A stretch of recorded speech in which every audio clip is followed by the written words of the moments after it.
Hi guys, so this is the story of Moses, the Egyptian superstar. Now everybody knows the story about Moses and how he led the Hebrew slaves out of Egypt, and all of the many miracles that God worked through Moses. And that story, there's lots of stories, lots of movies that have been made about the life of Moses, but no one knows the story of Moses, the Egyptian superstar. So here it is. Everybody, again, knows the story of Moses' birth. He was born during the time of Thutmose I. Thutmose I was a fierce pharaoh. He was feared by everyone, and for good reason. And he was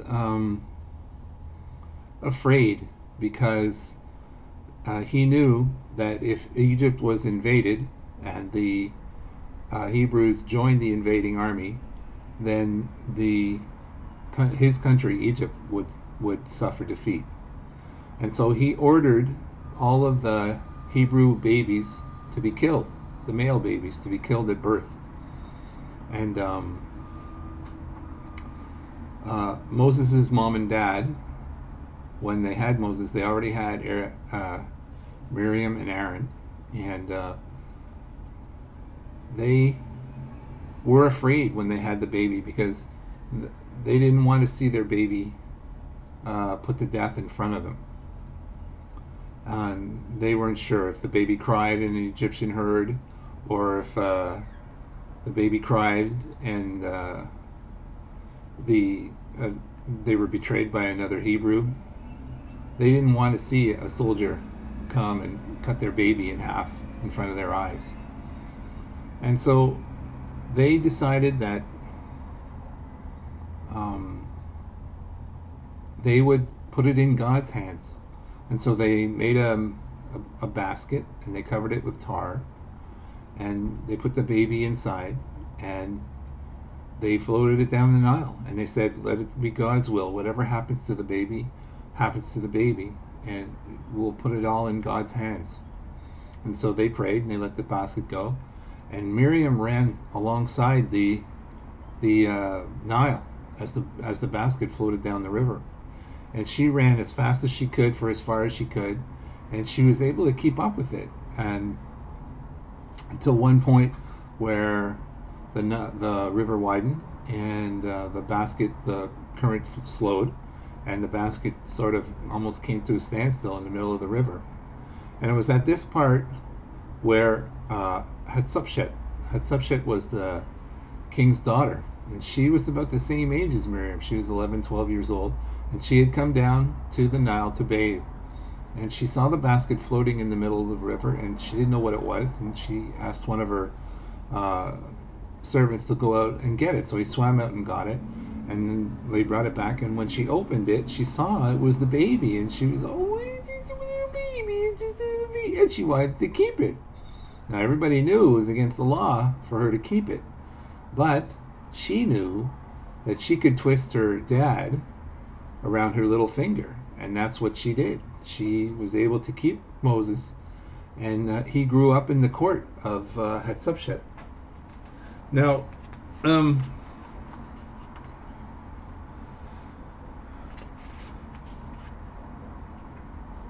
Moses was 5 when the old man died, and Hatshepsut was about 17, 18, and Thutmose II, his son, also about 17, 18, became pharaoh, and for political reasons, to keep the people, the Egyptians, happy, he married his sister. And a couple of years later, Hatshepsut became co-pharaoh, while Thutmose II was off, I think, fighting a war in Syria or something. And so time goes by. Hatshepsut is basically the queen of the Nile. She rules domestically while Thutmose II is away. Thutmose II takes another wife, Isit, and they have another baby boy, Thutmose III.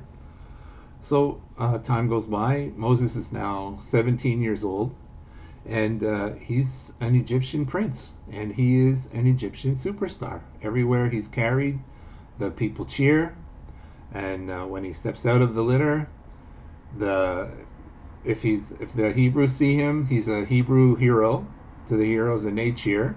And when the Egyptians see him, he's a Egyptian hero to the Egyptians. And on top of all of that, he was big, he was strong, he was handsome, he was good looking, and he was 17. Everybody loved him. Everybody. And on top of that, he was very, very, very humble. So the common people, when they heard of him, they loved him, and when they met him, they loved him even more. So everybody loved him, except the court of Hatshepsut, who pretended to love him for the sake of his mom, and the court of Thutmose II, who hated him and didn't even bother trying to hide it. They absolutely hated him, and they're afraid of him too. So that year, Ethiopia invades Egypt, and the army is caught off guard and forced to retreat all the way from their southern border with Ethiopia all the way up to Memphis, more than halfway through the country. It was a shock, and the nation was in shock. And it would be like today if Mexico invaded the United States, and Mexico won the battles, each and every battle, all the way up until they got to Philadelphia or Cincinnati. The Egyptian people were in shock and didn't know what to do. And they had lost thousands of people and thousands of soldiers in the war, and they had lost many of their leaders. And the court of Hatshepsut and the court of Thutmose came to Moses and asked him to lead the army. Now, Hatshepsut was very angry because she knew that they were only trying to get him killed. And that was the only thing they wanted from that. But Moses, he agreed. He talked to his mom and he calmed her down, and he said, "Look, I'm a prince. It's my duty to do this, and I'm going to do it. It'll be okay. Don't worry. I'll be fine." And Moses is 17, but his adopted mom, Hatshepsut, she knew better, and she loved him. She loved Moses, and she did not want to see him go. And she was bawling her eyes out when Moses left. So Moses takes control of the army, and he doesn't march south to meet the Ethiopians. He takes his army, what was left of the Egyptian army, and he marches north. And he marches north all the way up to Hermopolis, and along the way he's adding conscripts to the army, Egyptian conscripts, Hebrew conscripts, and by the time he gets to Hermopolis, he has 100,000 men in his army. He gets to Hermopolis and he orders his men to build these huge cages on wheels. They were the size of railway cars, and they were on wagon wheels. And he goes to he makes the army build a lot of them. He has a number of them. He goes to the temple at Thoth, and the temple at Thoth, it's for the god Thoth, which was the body of a man and the head of a bird, of an ibis, which is like a crane. It's a bird native to Africa and especially to Egypt. And the Egyptians worshipped it at the temple of Thoth. What you would do is, if you needed a favor from the god, you would go to the temple, and I should tell you that the Egyptians, they had a much more advanced um, relationship with animals than we do today in many ways. If you were caught abusing an animal in Egypt, if you caused the death of an animal, either through negligence or out of anger, you were in danger of being torn apart by a mob. Because the Egyptian people, cared deeply for animals. And of course, they had so many false gods, and they would sacrifice animals to their gods. But that was a sacrifice to a god. That was something different. In all other cases, they treated animals with very great respect, far greater respect than we treat animals today.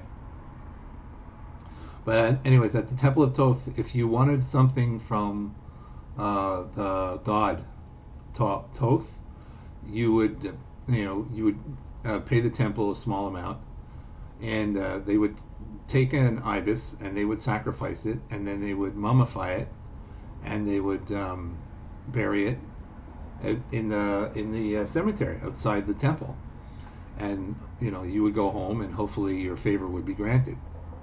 So they kept about thousands and thousands of ibises in the cages outside the temple. They would breed them, and Moses knew this and marched the army to Toth, had them build mobile cages, and commandeered about, I don't know, maybe 5,000 ibises from the temple.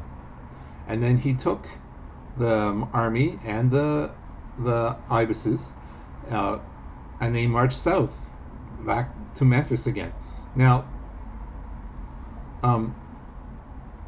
the Nile was in flood, and the Ethiopians knew that the only way that the Egyptians could counterattack was along the banks of the Nile, because at the high water, all of the animals would be pushed out, and the forest would be thick with poisonous snakes and scorpions, and it was deadly. You couldn't walk an hour in the forest along a forest trail without being stung, and you would die. And the Ethiopians knew this, and so they knew that the only approach for an army was along the banks of the Nile. But what Moses did was he kept the ibises, and he would clip their wings, and others he would have the men in the front ranks either hold the ibis on a perch, or they would make a contraption where the ibis would sit, and some of the ibises would walk. They'd cut their wings and they would be forced to walk, and they had them all on leashes. And when the ibis saw a scorpion or a snake, the ibis would pounce on it and eat it. And in this way, Moses was able to clear the trails of any poisonous animal, a scorpion or snake. And every time the ibis would pounce on it and eat it, he'd have the handler go back, and they would replace it with a hungry one. So they would have a cage or cages full of hungry ibises and cages full of full ibises. And in this way, he was able to march his army around the Ethiopian army and attack it from the rear. And he surprised the Ethiopian army and he routed it. And then he continued on back up the Nile towards Ethiopia.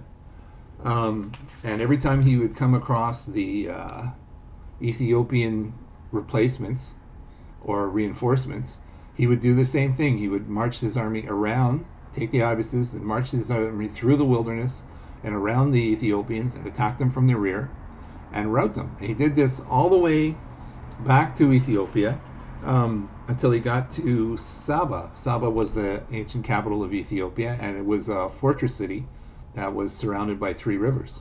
It was in the junction point of three rivers. And he laid siege to Saba.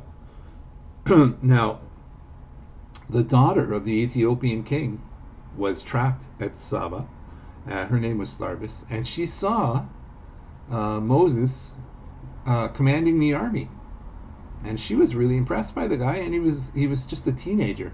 And he was in command of the Egyptian army, and the Egyptian army had routed the Ethiopian army. So she sent her ambassador down, and he spoke with Moses, and he proposed a marriage alliance between Saba and Moses. And Moses had no desire to fight a war, so he agreed, and he married Saba. So Moses' first wife was a black Ethiopian princess, and he returned to Memphis, a hero. He had saved the country. The country was on the verge of collapse. It was on the verge of being overrun by the Ethiopians. And not only had he saved the entire country from being enslaved, but he had now won a very strong ally on their southern border. So he had secured the southern border. He had made the southern border secure for the next decades. So the people that had loved him before, they were just over the moon. They just unbelievable. And he couldn't go anywhere without being mobbed.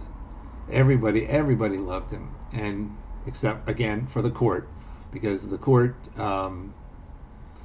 they had hated him before, but now they hated him and greatly feared him.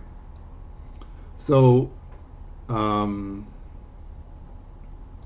Hatshepsut is the ruler, and she is a very great queen and very greatly loved.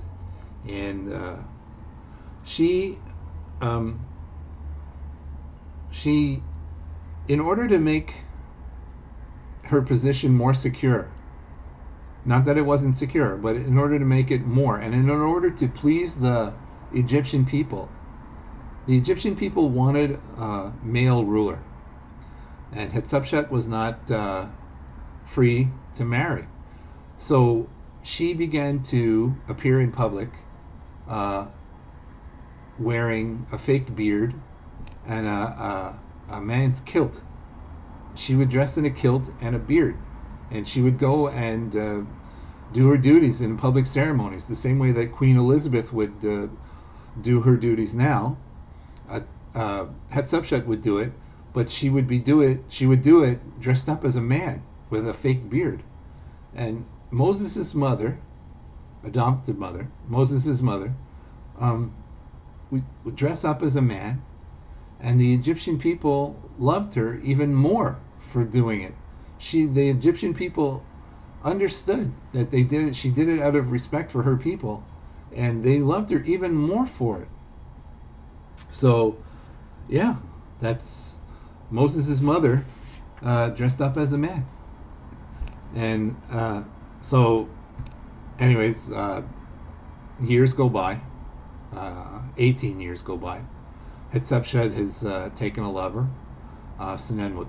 Senenmut is a very crafty, clever, sneaky, intelligent man.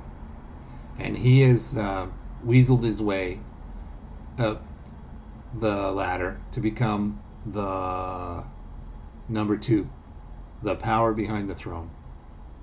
And one day, Senenmut is at a construction site, and Moses is there also. And Moses sees Senenmut ordering a Hebrew slave to be beaten. And Moses didn't like it, and he maneuvered Senenmut into a deserted part of the construction site. And as soon as he got him alone, he killed him. Moses was a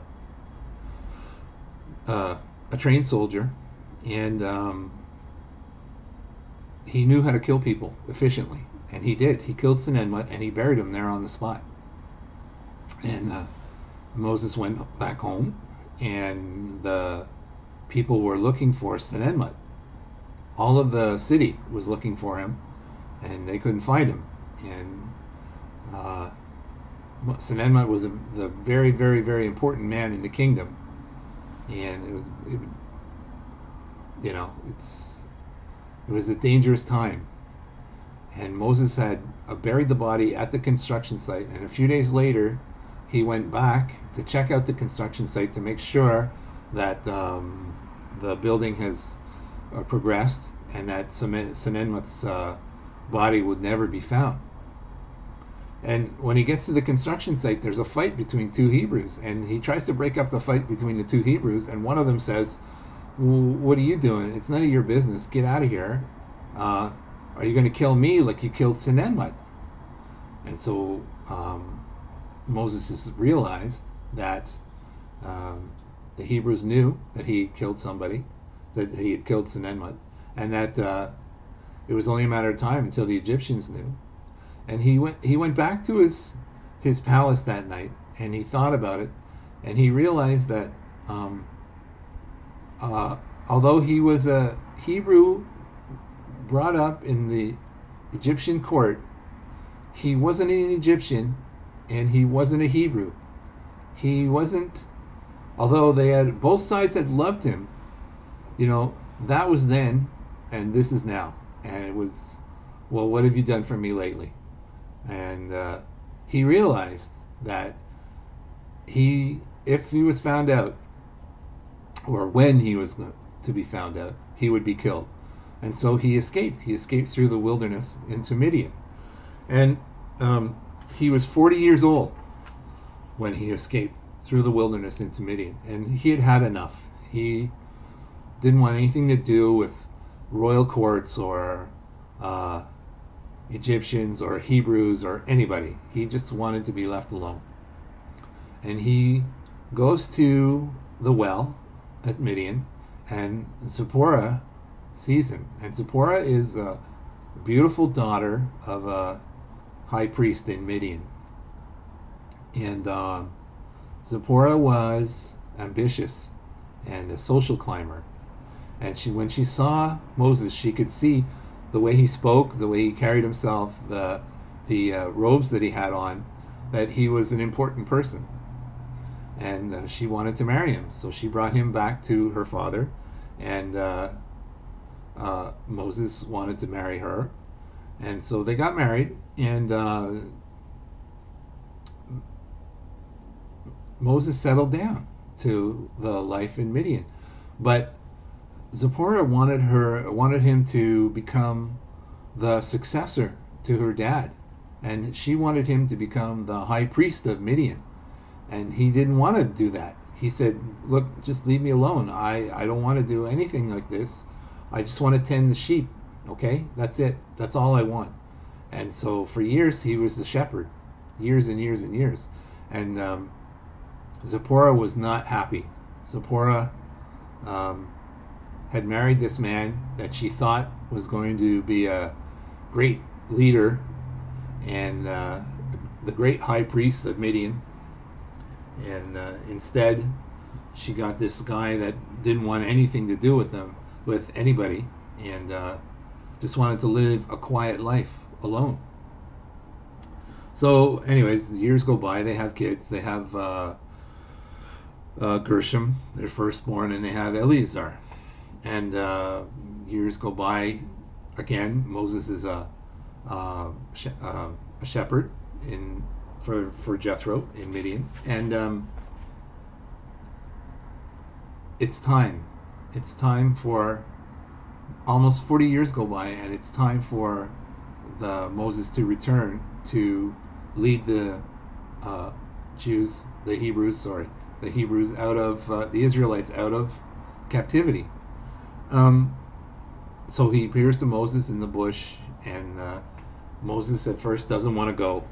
He doesn't want to go back to that world. He likes it where he is, and God has to talk him into it. God has to convince him that he has to go, and so he does. And Moses makes up his mind, and the four of them set out back to Egypt in order to free the slaves. But uh, Zipporah, she still had not given up her dreams. What she had done was she had transferred her dreams that she had about Moses. She had transferred them to Gershom, and Gershom, she wanted Gershom to become the high priest of Midian, and she wasn't going to give that up. She had no intention of ever giving up that dream. And Moses was the most humble guy in the world. He didn't want to fight with Zipporah over this or over anything really. He had done his part. He had been betrayed by both sides of the. He had saved the nation, and they had turned on him. And so he was finished with Egypt. He was finished with Israel, and he was finished with life. He just wanted to be left alone. But now God had convinced him that he had to return, and Zipporah was still going on about Gershom becoming a priest in the high priest of Midian. And God couldn't allow that. God couldn't allow the family back into Egypt to carry out his plan while Gershom was still uncircumcised. And Zipporah had no intention of letting Gershom become circumcised because she wanted him to be the high priest of Midian.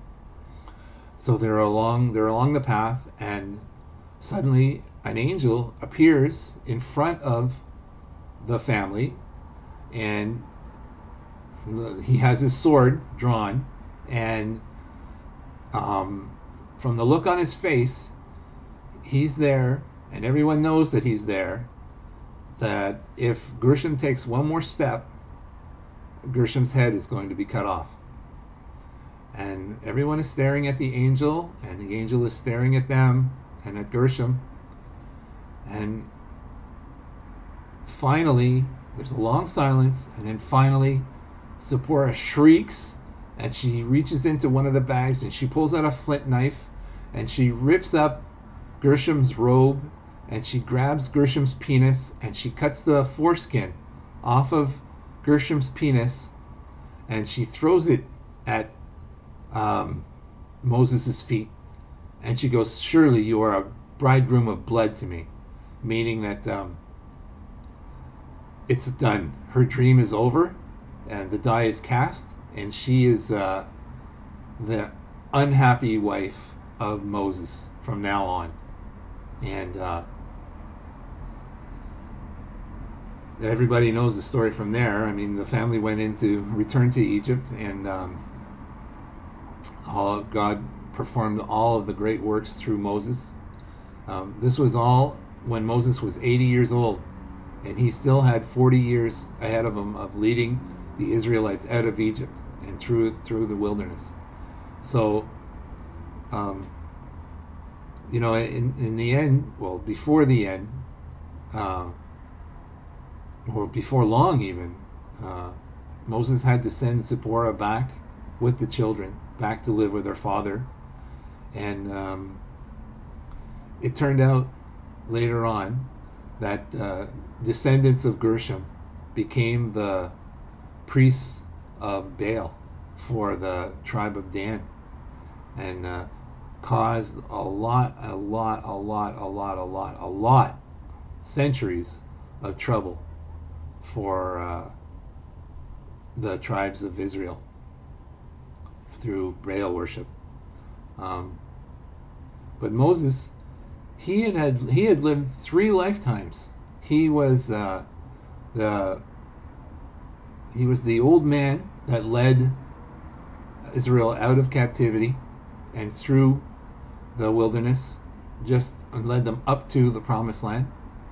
He was the middle-aged man who was fed up with the world, had seen it all, and realized that the world was just fake.